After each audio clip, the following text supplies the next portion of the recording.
యాకోబు ఒక్కడు మిగిలిపోయాను. ఒక నరుడు తెల్లవారు వరకు అతనితో పెనుగులాడాను. తాను అతని గెలవకుండా చూసి తొడగూటి మీద అతనిని కొట్టాను. అప్పుడు అతడు ఆయనతో పెనుగులాట వలన యాకోబు తొడ గూడు వసిలెను. ఆయన తెల్లవారుచున్నది గనుక నన్ను పోనిమనగా అతడు, నీవు నన్ను ఆశీర్వదిస్తే గాని నిన్ను పోనీయనెను. ఆయన, నీ పేరేమని అడుగగా అతడు యాకోబు అని చెప్పాను. అప్పుడు ఆయన, నీవు దేవునితోనూ మనుషులతోనూ పోరాడి గెలిచితివి గనుక ఇక మీదట నీ పేరు ఇజ్రాయేలే గాని యాకోబు అనబడదని చెప్పాను. ఆదికాండం 32 అధ్యాయం 24 నుంచి 28 వచ్చే వరకు. Praise Jesus. ఈరోజు మే 31 ఫ్రైడే. Good morning. పరలోకనిచ్చే సంఘ బిడ్డలకు, ఆత్మీయులకు, దైవజనులకు, ఇతర రాష్ట్ర దేశాల మన ప్రియులందరికీ అబ్రహాం యొక్క ఆశీర్వాదం, దీవెనలు సమృద్ధిగా కృపలు కుమ్మరించబడినగాక. ఆమేన్. ఫ్రెండ్స్, వచ్చే ఆదివారం సాక్రమెంట్ ప్రభురాత్రి భోజనం, అలాగే అబ్రహాం ఆశీర్వాదం గురించి స్పెషల్ మెసేజెస్ ఉంటాయి. ఎవరు మిస్ చేసుకోవద్దు. ఇక్కడ యాకోబు భయముతో ఒంటరిగా మిగిలిపోయాడు. అన్న చంపేస్తాడేమోనని. అదే సమయంలో దేవుడు అతనితో పెనుగులాటం ప్రారంభించాడు. తెల్లవార్లు పెనుగులాట జరిగింది, కానీ యాకోబు విడిచిపెడతలేదు. నీ పేరేంటి అని అడిగాడు. యాకోబుని మోసగాడిని ఒప్పుకున్నాడు.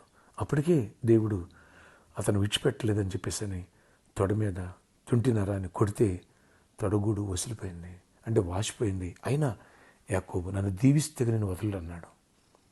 దేవుడు పేరు అడిగిన తర్వాత అతని పేరు మార్చేశాడు.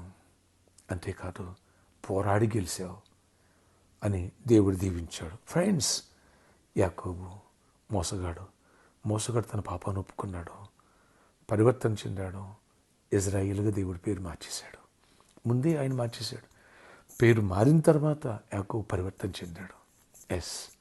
నీతిగా, విశ్వాసం, దేవునికి ఇష్టడుగా అడుగులు వేశాడు, దీవించబడ్డాడు.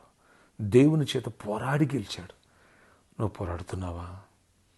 దేవుని సన్నిధిలో లేని వాటిని ఉన్నట్టుగా చూస్తున్నావా? రెండవది, మార్చుకున్నావా మనసుని? మోసపూరితమైన విధానాన్ని, అదే నీ సహజ స్వభావాన్ని వదిలిపెట్టేసి, నీ యాటిట్యూడ్ని, నీ గర్వాన్ని, నీ అహంకారాన్ని, నేను అనుకునేది, నాకు తెలుసు అనుకునేది విడిచిపెట్టేసావా?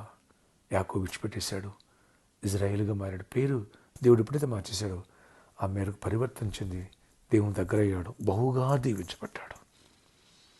పరివర్తన చెందు, బహుగా దీవించబడతావు. అబ్రహాం ఆశీర్వాదములో ఈ పరివర్తన దేవుడు కోరుకున్నాడు. యాకోబుని బహుగా బ్లెస్ చేశాడు. మనం కూడా పరివర్తన చెందాం, బహుగా దీవించబడదాం. ప్రార్థన.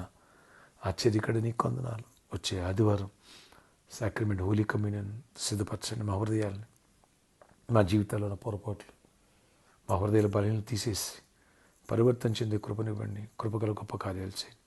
నీకు విరోధకరమైన ఏ శక్తులు మా మీద ఈ పరిచయం పనిచేయవు. దుష్టుని బంధిస్తూ మీరు బంధించండి. జాబ్ లేని బిడ్డలు జాబ్స్ ఇవ్వండి. యాకోబుని ఆశీర్వదించేవా? యాకోబు పెనుగులాడి గెలిచాడు. మేము కూడా నీ సందులో పెనుగులాడటం, ప్రార్థించటం, పోరాటం, అలాగే లేని వాటి ఉన్నట్టు చూడటం.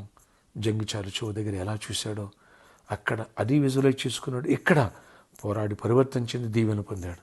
అలాంటి కుటుంబాలు ప్రతి ఒక్కరి బిజినెస్ దీవించండి. ప్రతి ఒక్కరిని దర్శనం దీవించండి. జాబ్స్ ఇవ్వండి, హైక్స్ ఇవ్వండి, నెమ్మదినివ్వండి, స్వస్థతనివ్వండి, సమాధానం. పెళ్లి కాలంలో పెళ్లిలో వాళ్ళు గర్భఫలం పొందాలి. గర్భిణీ స్త్రీలు క్షేమాన్ని సుఖప్రసవాలు పొందాలి. ప్రతి ఒక్కరిని ఆశీర్వదించండి. ప్రభువా, ప్రామిస్ ల్యాండ్ కోసం ప్రార్థన చేస్తాం. రోజు జటిలమైంది ఆ సమస్యను సాల్వ్ చేయండి. చీకటి తొలగించండి.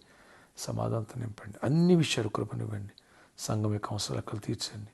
సండే ప్రభురాత్రి భోజనం సిద్ధపరచండి. నీ కృపాక్షేమాలకు ఇవ్వండి. విడిపోయిన కుటుంబాలు కట్టండి. అయ్యా, నెమ్మదినివ్వండి. అవసరాలు తీర్చండి. ఈరోజు జాబు, ఆయా విషయాల్లో వెళుతున్న బిడ్డలు తోడయ్యండి. రాకపోకలు యాక్సిడెంట్స్ అవేర్చండి. ప్రతి ఒక్కరు అవసరం విదేశాలు మా ప్రియులను కూడా జ్ఞాపం చేసుకు ప్రొటెక్ట్ దెమ్ లార్డ్. ప్రొటెక్ట్ చేసి కృపా కాపుదలు ఇవ్వండి. ఈరోజు బర్త్డే, వెడ్డింగ్ అనౌన్స్మెంట్లు దీవించి దీర్ఘాయుష్ కృప సమాధానం నడిపించుకుని చేయమని ఇవ్వండి. యేసు నామములో ప్రార్థిస్తున్న తండ్రి, ఆమేన్. ప్రామిస్ ల్యాండ్ కోసం ప్రేర్ చేయండి. సాక్రమెంట్ కోసం ఫాస్టింగ్ ఉండి సిద్ధపడదాం.